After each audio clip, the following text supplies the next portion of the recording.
जय हिंद। आप सब कैसे हैं? आशा करता हूं कि आप सब बहुत अच्छे होंगे।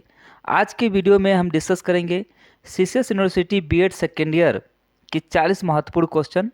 जो आज का हमारा जो सब्जेक्ट है, जिसके महत्वपूर्ण 40 क्वेश्चन है, वो आपका सब्जेक्ट है वो ज्ञान भाषा तथा पाठचर्या, जिसका सब्जेक्ट कोड है E303।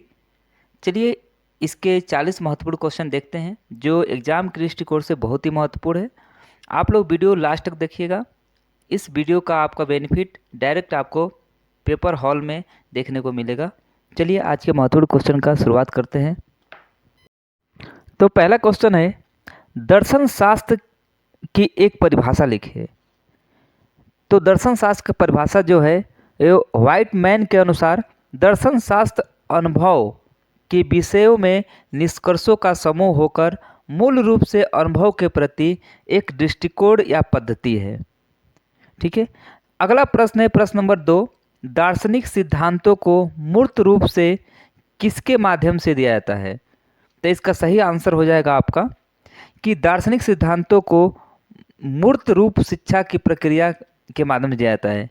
तो मूर्त रूप जो है किसके माध्यम से दिया जाता है? तो मूर्त जो रूप है वो शिक्षा की प्रक्रिया के माध्यम से दिया जाता है।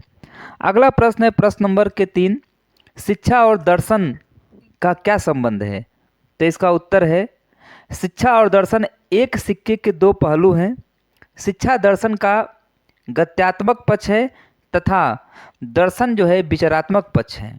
तो शिक्षा एक जो है आपका एक क्रियात्मक हो जाता है। अगला प्रश्न है प्रश्न नंबर 4, शिक्षा दर्शन के उद्देश्य बताइए। यानी शिक्षा दर्शन के क्या उद्देश्य है? तो जो शिक्षा दर्शन है उसके उद्देश्य जो है वो निम्न प्रकार है, जिसका पहला पॉइंट है जीवन मूल्यों का निर्धारण करना और उनकी प्राप्ति के लिए मार्ग प्रदर्शित करना। दूसरा पॉइंट है व्यक्ति की समस्याओं के स्वरूप, कारण और समाधान की खोज करना। और तीसरा पॉइंट है संस्कृति का निर्माण और विकास करना। और शिक्षा दर्शन का जो लास्ट पॉइंट है चार वो है सामाजिक संस्थाओं का व्यवस्थापना करना। अगला प्रश्न है प्रश्न नंबर 5, यथार्थवाद से क्या तात्पर्य है? तो इसका सही उत्तर हो जाएगा, यथार्थवाद जो है वो वस्तु के अस्तित्व संबंधित विचारों के प्रति दृष्टिकोण है, जिसके अनुसार संसार की सभी वस्तुएं जो है यथार्थ है। अगला प्रश्न नंबर 6 है कि यथार्थवाद के अनुसार शिक्षा का मुख्य उद्देश्य क्या है?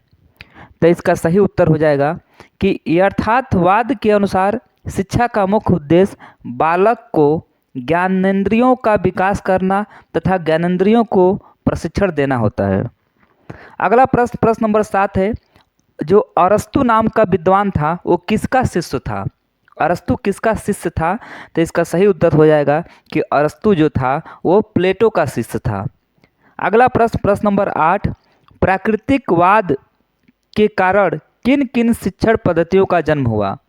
तो इसका सही उत्तर हो जाएगा कि प्राकृतिकवाद के कारण जो है जिन शिक्षा पद्धतियों का जन्म हुआ, पहला तो आपका ह्यूरिस्टिक पद्धति, डाल्टन पद्धति, निरीक्षण पद्धति और खेल पद्धति तथा मॉन्टेसरी पद्धति आदि पद्धतियों का जो है प्राकृतिकवाद के कारण जो है इनका जन्म हुआ है।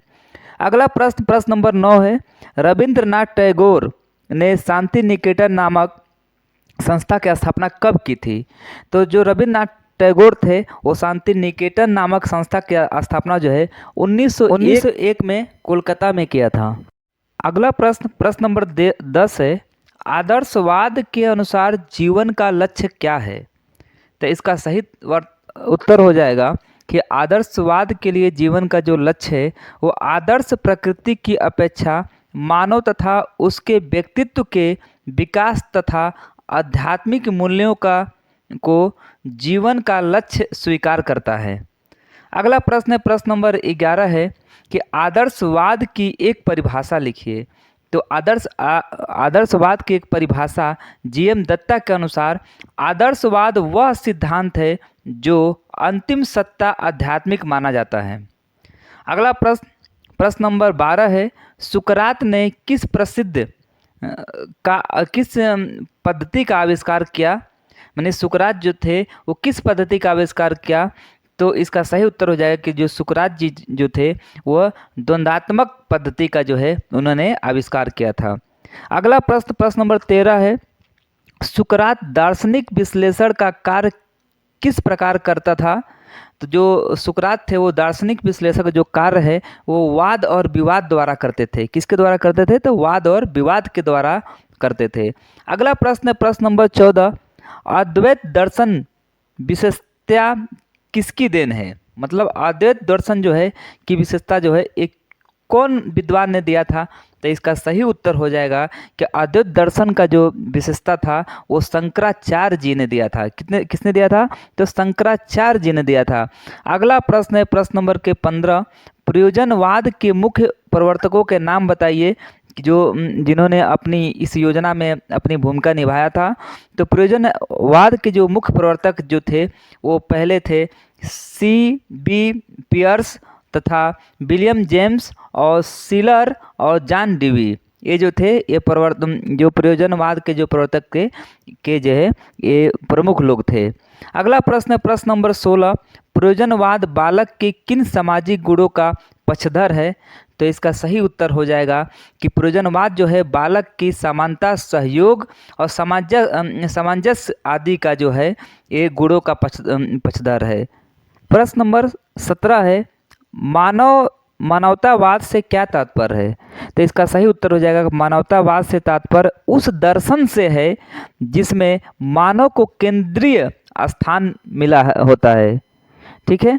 अगला प्रश्न है प्रश्न नंबर 18, मानवतावाद और अनुशासन में क्या संबंध है?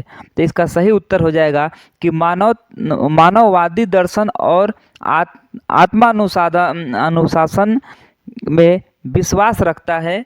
आत्मा अनुशासन बालक के सचरित्र और आत्मा अनुशासित करता है। मानववादी के अनुसार जब बालक को प्रेम, दया, सहानुभूति, सहयोग, सद्भावना और त्याग आदि मानवीय गुणों की शिक्षा प्रदान की जाती है तब वह स्वतः ही उसमें अनुशासन की भावना पैदा हो जाती है। मानववादी दमनात्मक अनुशासन के विरोधी हैं। उनका कहना है कि जहाँ दमन है वहाँ मानवता तो हो ही नहीं सकती, इसलिए डरा धमकाकर, दंड देकर जो अनुशासन स्थापित किया जाता है वह अस्थायी होता है और मानवीय विचारधारा के विपरीत होता है। अगला प्रश्न है प्रश्न नंबर 19, बुद्ध की शिक्षा का क्या प्रयोजन था? तो इसका सही उत्तर है कि बुद्ध की शिक्षा का जो सही प्रयोजन था वो प्राणी को दुखों से मुक्ति करना था। क्या था? तो प्राणी को दुखों से मुक्ति करना था।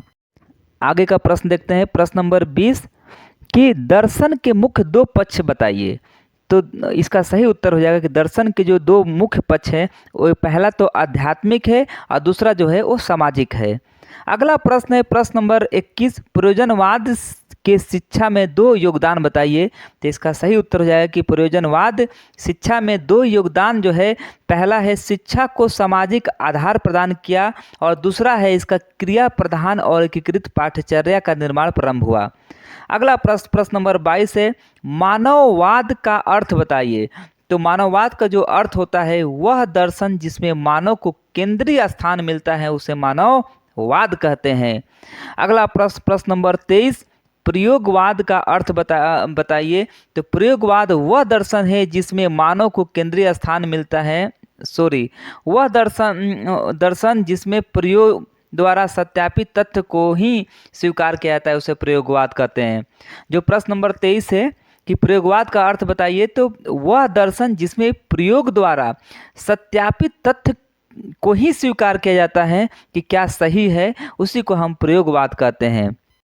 आगे का जो प्रश्न है प्रश्न नंबर 24 है, अद्वैत वेदांत क्या है या अद्वैत दर्शन के प्रवर्तक कौन है?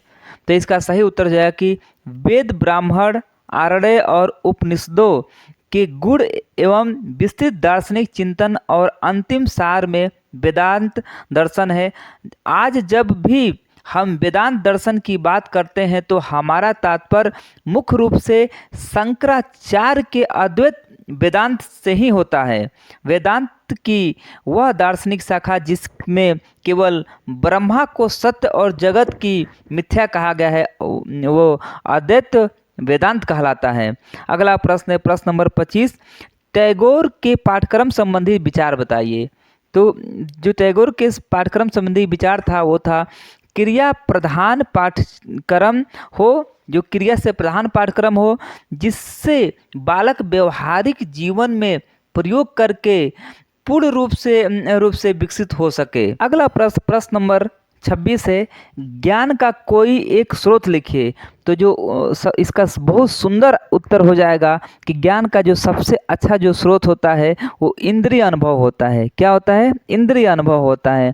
अगला प्रश्न नंबर 27, जैन शिक्षा दर्शन की देन बताइए। तो इसमें जैन शिक्षा दर्शन के जो देन है वो निम्नलिखित है।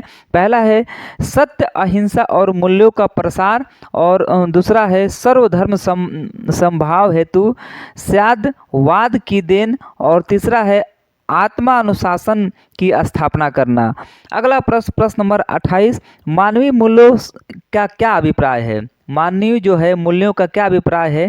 तो इसका उत्तर हो जाएगा, मानव ऐसे विश्व का निर्माण करता है, मानव ऐसे विश्व का निर्माण करता है जिससे मानवीय मूल्यों का अधिकार अधिक से अधिक अभिव्यक्ति किया जा सके। इसके लिए सबसे पहले भौतिक आवश्यकताओं को संतुष्ट करने का आयोजन करना पड़ेगा, क्योंकि इसके बिना किसी प्रकार की मानसिक अथवा सांस्कृतिक विकास संभव नहीं है। चूँकि मनुष्य पशु से अधिक है, इसलिए केवल रोटी, कपड़ा और मकान आयोजन उसका कल्याण साधन नहीं हो सकता है। भौतिक आवश्यकताओं के संतोष के बाद मानसिक विकास और सांस्कृतिक प्रगति आयोजन किया जाना चाहिए। सांस्कृतिक विकास के बिना मनुष्य को मानवता परिपक्व नहीं होती। अरस्तु भौतिक आवश्यकताओं के संतोष के बाद मानववादी व्यक्ति साहित्य, कला और विचार के विभिन्न क्षेत्रों में विकास करके सांस्कृतिक का जो है वो विकास करना चाहता है। अगला प्रश्न नंबर 29 है कि वेद की परिभाषा दीजिए। तो वेद की परिभाषा जो है डॉक्टर राधा कृष्ण ने बहुत ही सुंदर परिभाषा दिया है वेद का। डॉक्टर राधा कृष्णन ने कि वेद मनुष्यों के धार्मिक और दार्शनिक विचारों का मानव भाषण में प्रथम परिचय प्रस्तुत करता है। प्राचीनतम इतिहास, सामाजिक नियम, सदाचार और दर्शन, कला, धर्म आदि ज्ञान का आधार जो है वो वेद है। अगला प्रश्न है प्रश्न नंबर 30 कि किसी एक भारतीय का दार्शनिक नाम बताइए। किसी एक भारतीय दार्शनिक का नाम बताइए। तो इसके जो किसी एक भारतीय दार्शनिक में जो है सबसे महत्वपूर्ण है वो आपके स्वामी विवेकानंद जी। कौन है? स्वामी विवेकानंद। आगे का प्रश्न नंबर 31 है, भारतीय दार्शनिकों में दृष्टि से ज्ञान के दो प्रकार बताइए। तो भारतीय दार्शनिकों के दृष्टिकोण से जो है ज्ञान के दो प्रकार है। पहला है सामाजिक ज्ञान और दूसरा है बुद्धि संगत ज्ञान। अगला प्रश्न नंबर 32 है,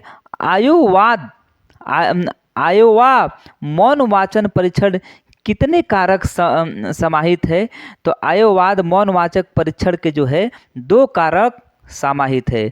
अगला प्रश्न नंबर 33 है, निषेधात्मक शिक्षा का प्रत्यय देने वाले शिक्षाविद का नाम बताइए।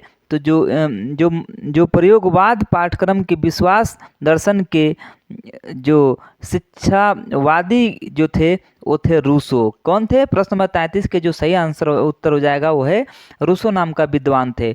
अगला प्रश्न नंबर 34 है कि प्रयोग आधारित पाठ्यक्रम में विश्वास करने वाले दर्शन का नाम लिखिए। तो जो विश्वास करने वाला जो दर्शन है वो है व्यवहारवाद। क्या है? तो प्रश्न नंबर 34 का सही उत्तर हो जाएगा व्यवहारवाद। प्रश्न नंबर 35 है कि सूचना प्राप्ति के 2 स्रोत कौन कौन से हैं? लिखिए इनको।